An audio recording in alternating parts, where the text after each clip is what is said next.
এর আগের একটি ভিডিওতে আমি স্বরাগম নিয়ে আলোচনা করেছি। আজকের ভিডিওতে ব্যঞ্জনাগম নিয়ে আলোচনা করব। শব্দের মধ্যে যদি একটা অতিরিক্ত ব্যঞ্জন ধ্বনি এসে জায়গা করে নেয় তাকে বলা হয় ব্যঞ্জনাগম। স্বরাগমের মতো ব্যঞ্জনাগমও শব্দের আদিতে, মাঝখানে বা শেষে বসতে পারে।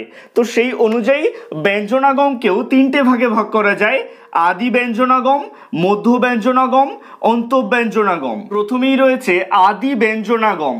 আদি ব্যঞ্জনাগম কাকে বলে? শব্দের আদিতে যদি কখনো ব্যঞ্জন ধ্বনির আগমন ঘটে তাকে বলা হয় আদি ব্যঞ্জনাগম।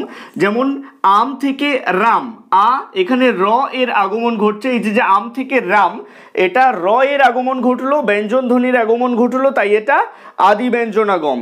এই ধরনের উদাহরণ খুবই কম রয়েছে। বাংলায় বিশেষ বিশেষ কিছু আঞ্চলিক বা উপভাষাগত ক্ষেত্রে এমন উচ্চারণ লক্ষ্য করা যায়। পরে রয়েছে মধ্য ব্যঞ্জনাগম। শব্দের মধ্যে বা মাঝখানে যদি কোনো ব্যঞ্জন ধ্বনির আগমন ঘটে তাকে বলা হবে মধ্য ব্যঞ্জনাগম। যেমন অম্ল থেকে অম্বল, এখানে ব শব্দের মাঝখানে একটা ব্যঞ্জন ধ্বনির আগমন ঘটছে।